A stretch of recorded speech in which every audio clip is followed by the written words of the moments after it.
All right, our session one starts with what is wine? Well,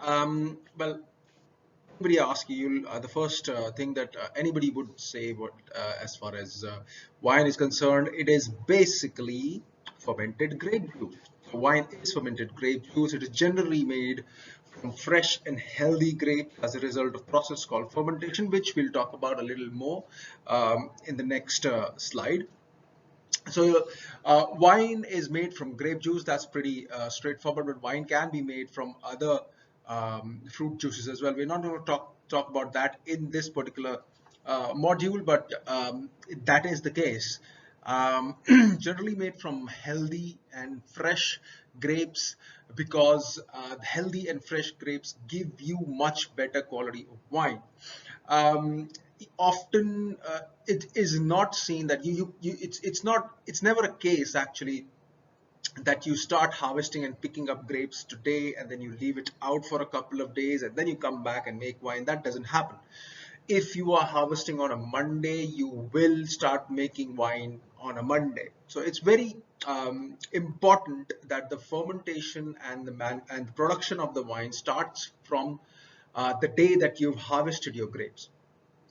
Saying that, also another reason is because generally, especially in Europe and for that matter anywhere, you wouldn't find the vineyards where you pick up the grapes and the winery at the same in the same vicinity around the same time. So generally, the winery is quite a distance away from the vineyard, and the distance might cause the grapes to get a little damaged or to get bruised, and that way the quality of the wine would also reduce. Right. So that's in a nutshell what wine is. But obviously the definition is a lot,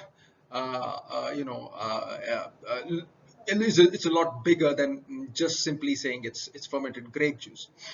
Um, then we'll talk a little bit about different parts of the grape, which is extremely important because since the wine comes from grape, it's imperative that we understand that which part of the grapes gives which sort of flavor and contributes in which way as to the quality of the wine. So first part is of course the skin. The second part would be the pulp, and the last part would be the seed. There are two types of grapes, as everybody knows. One is a white grape, one is a black grape. You can also say green and red, but generally in wine terminology, you always talk about white grapes and black grapes. Now, first things first, as far as the skin is concerned, the white grape skin doesn't do much. Okay. But when we talk about skin, we're generally talking about the skin of the black grapes, which has a lot of flavor, which gives a lot of color to the wine. That's where you get the color for red wines. And more importantly, there's something in that skin which is called tannin.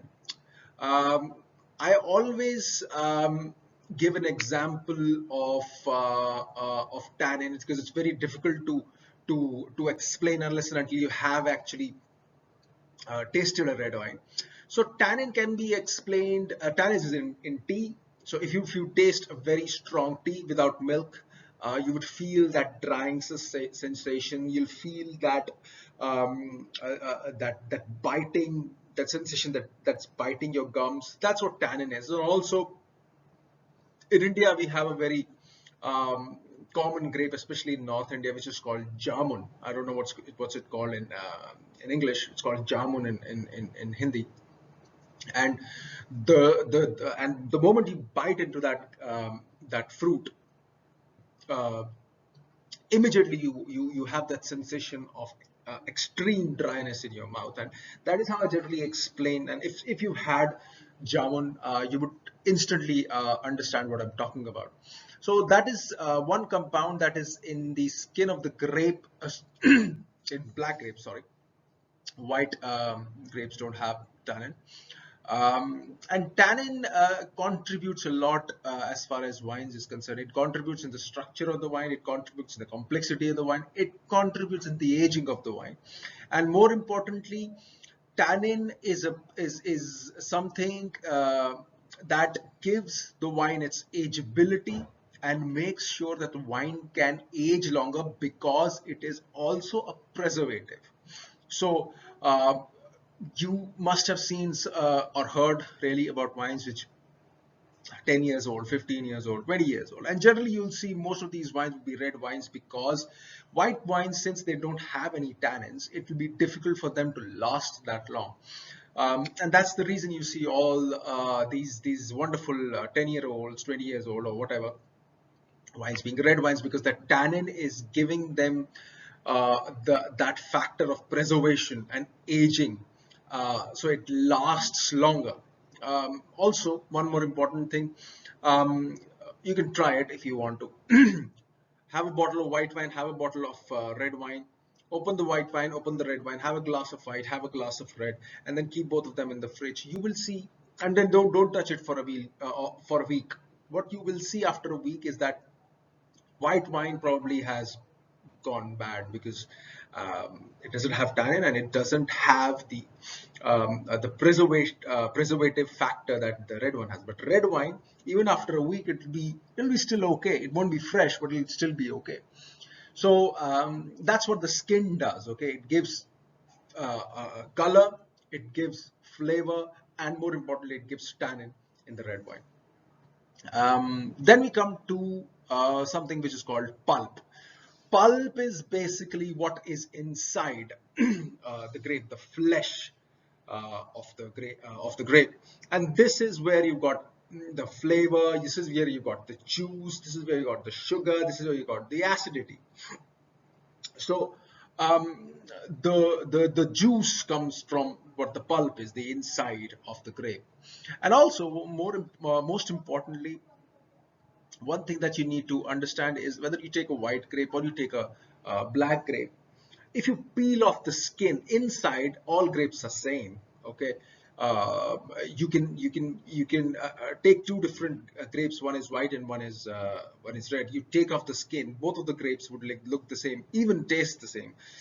Um, so yeah, that's what pulp does. Third part of the grape, of course, is seed. And well, in grape growing, seed doesn't do much because the seeds are discarded. The seeds have bitter oils and are not used in grape the production, sorry, wine production, because they can impart bitter flavors to the wine.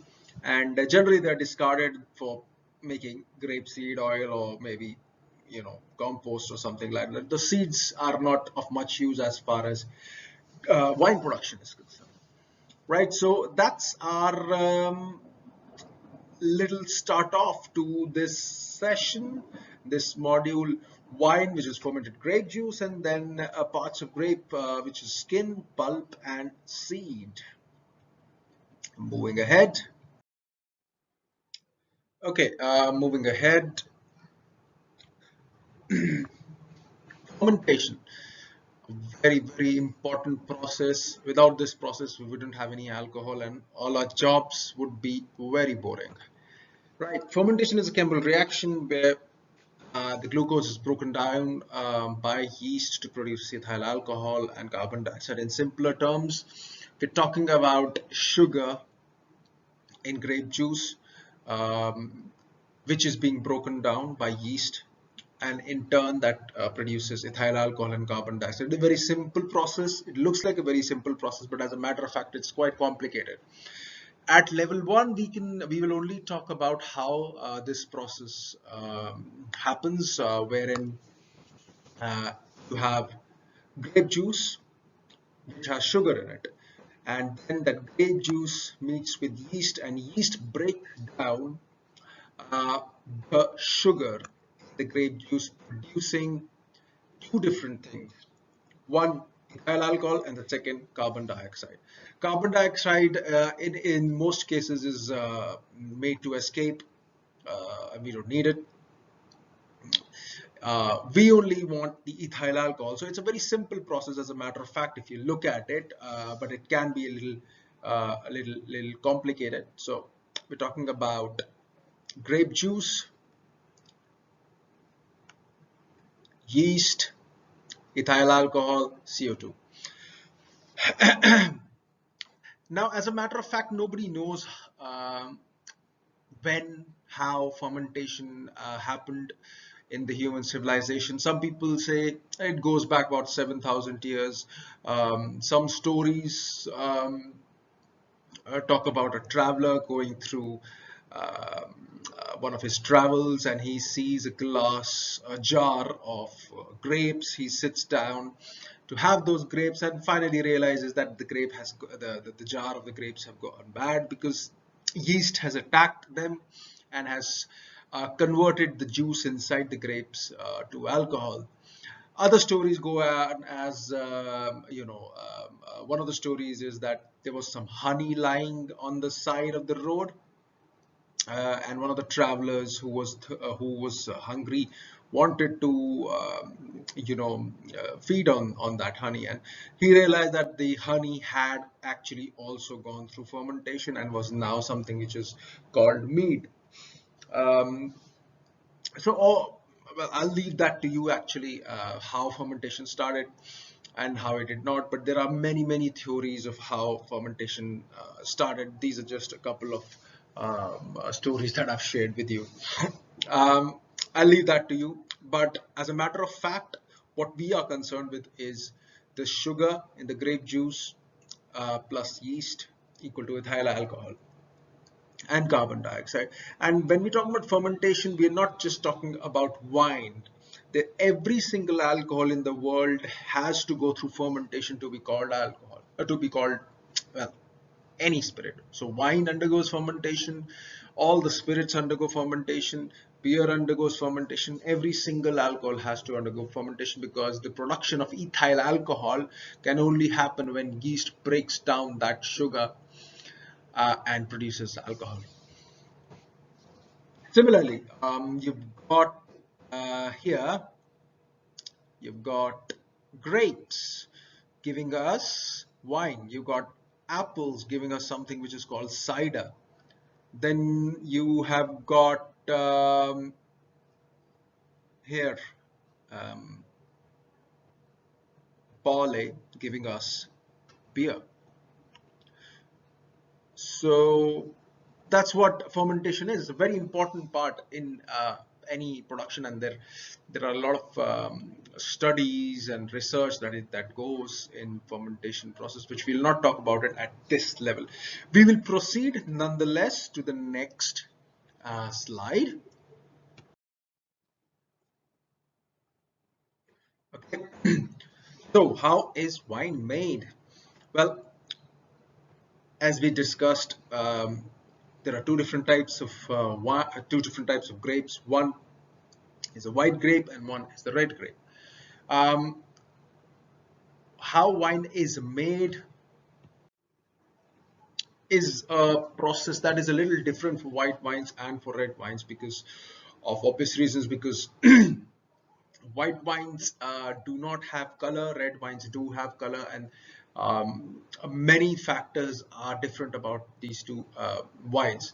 So we will start off with something which is called harvesting. First thing first, for making wine, we need grapes, and for grapes to get into the winery, we have to start harvesting. Harvesting means picking up the grapes from the vineyards when they're ready, when they're ripe enough, when the sugar in them is substantial enough at correct ripeness levels.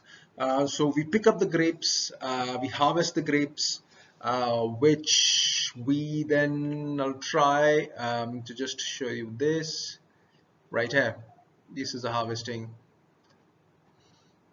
Okay, let's just rub that off. Right.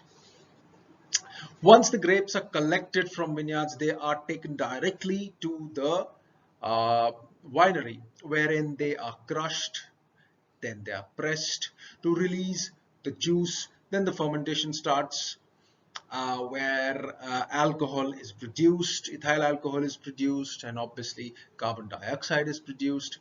Once the fermentation is done, There's something called clarification, where the wine is filtered and uh, cleared from the impurities and the particles that might make it cloudy. Then you finally have your aging and bottling. But this is a very quick method of telling you why I have I have just explained it as an overshot, but I'll go through this quickly now, one by one, because let's start with the white wine first. So for white wine, we have two options.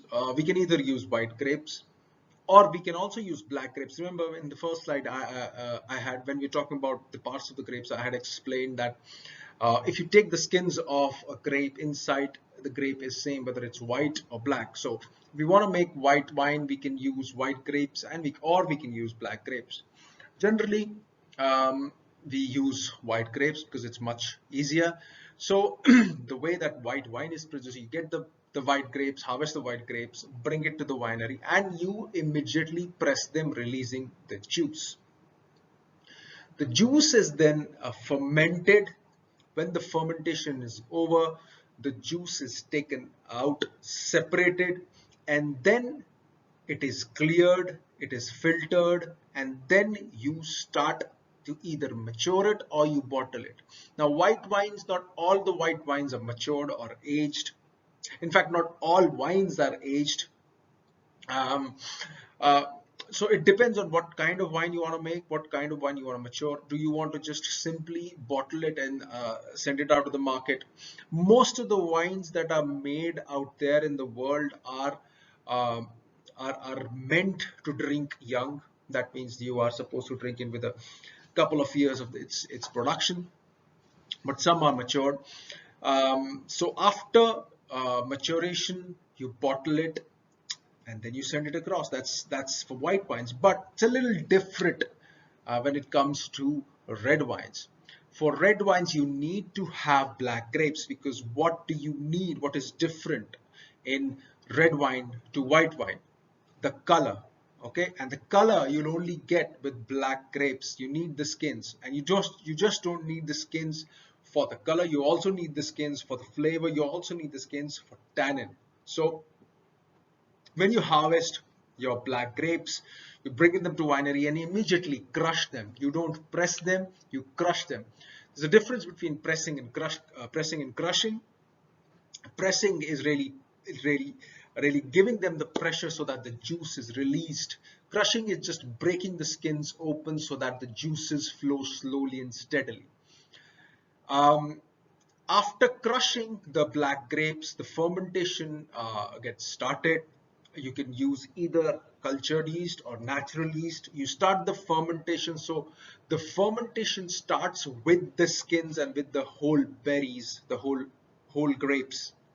Um, there's a very good reason for this, because when fermentation starts, obviously there's a rise in temperature, and one of the byproducts of that process, one of the byproducts of temperature is carbon dioxide. As carbon dioxide gets released, the temperature is rising, and when the temperature is rising during the fermentation, you have a big tank, you have fermentation happening inside the tank, you have the whole grapes with skins.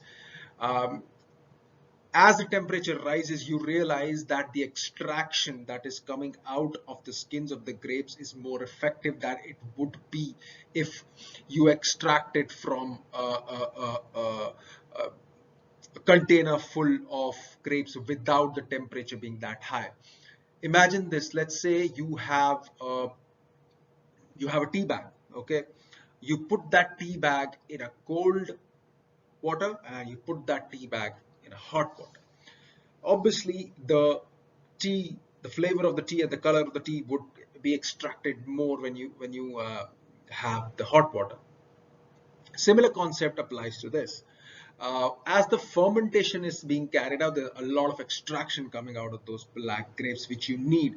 Tannin comes out, more importantly, the color comes out, and of course, a lot of flavor comes out from those skins.